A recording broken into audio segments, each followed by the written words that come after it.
बच्चों अस्सलाम वालेकुम, कैसे हैं। उम्मीद करती हूँ कि आप सभी अच्छे होंगे।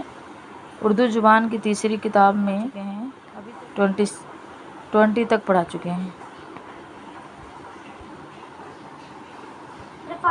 लिख लूं? चलिए शुरू करते हैं। आज हम पढ़ेंगे पानी की शक्लें। सबक नंबर 21 है पानी की शक्लें। बिस्मिल्लाहिर्रहमानिर्रहीम।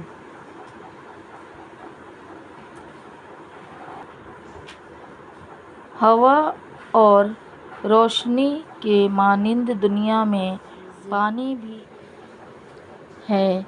समुद्रों और झीलों में भरा पड़ा है। रोए ज़मीन का 3/4 हिस्सा पानी में पोशीदा है।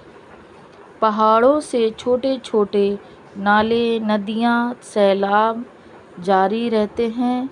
वहीं बाहम मिल जुल कर बड़े दरिया बन जाते हैं। पानी तालाबों और हौज़ों में भी भरा रहता है। कहीं उसको कुआं खोद कर निकालते हैं, कहीं चश्मों और सोतों से उबलता है। वह हरारत पाकर भाप बन जाता है। आफ़ताब की गर्मी दिन भर तेरी और खुश्की को तपाती और पानी को भाप बनाकर हवा में उड़ाती है। जब वह हवा में शामिल होकर नज़र से गायब हो जाता है तो हम उसको बुखार कहते हैं।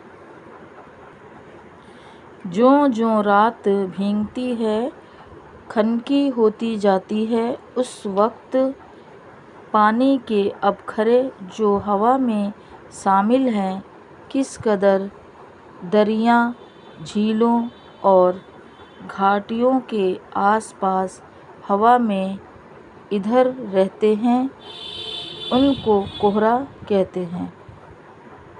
किसी कदर पहाड़ों की चोटियों पर जम जाते हैं, उनको पाला बोलते हैं। मगर पानी की बड़ी मकदाद धुनी हुई रुई के पहलुओं की मानिंद हवा में उड़ती फिरती है। उसको हम बादल या अबर कहते हैं।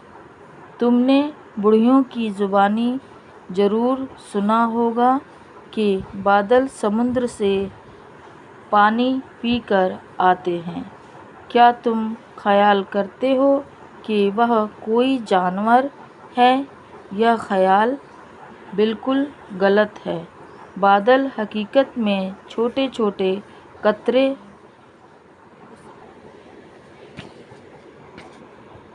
के हैं जिसको तुम पीते और काम में लाते हो।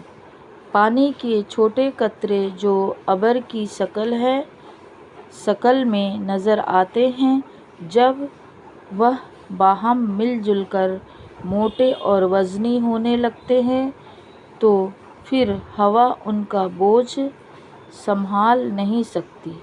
उस वक्त वह फुआरों या बूंदों की सूरत में ज़मीन पर गिरने शुरू होते हैं। उसको हम मेह या बारिश कहते हैं।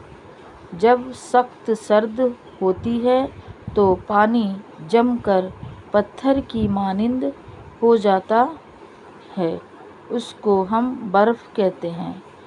सर्द मुल्कों में जब कड़ाके का जाड़ा पड़ता है तो समुद्र, झील, तालाब और नदी की सतह पर एक तबक बर्फ़ का बन जाता है।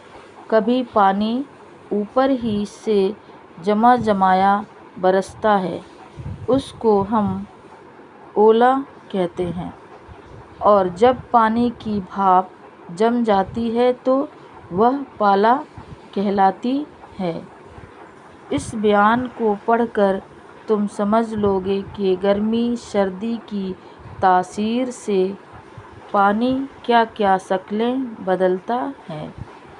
بھاپ، کہرا، اوس، بادل، اولا، برف، یہ سب اسی کی شکلیں ہیں۔ کیا قدرت ہے خدا کی جو ایک ہی چیز کو اتنی شکلوں میں ظاہر کرتا ہے۔ اب ہم یہ حروف کی معنی پڑھیں گے۔ دیکھیے سبق پانی کی شکلیں۔ حروف ہے سیلاب، پانی کی رو، باہم، آپس میں، بخار، بھاپ، خنکی، ٹھنڈ، ٹھنڈک، ابخرا، جمع، بخار کی بھاپیں، تاثیر، اثر، شبنم، اوش، پوشیدہ، چھپا ہوا، طبقہ، درجہ، پرت۔ اللہ حافظ۔ اپنا دھیان رکھیے اور دھیان سے سبق یاد کریے۔ پھر ملیں گے نیکسٹ ویڈیو پہ۔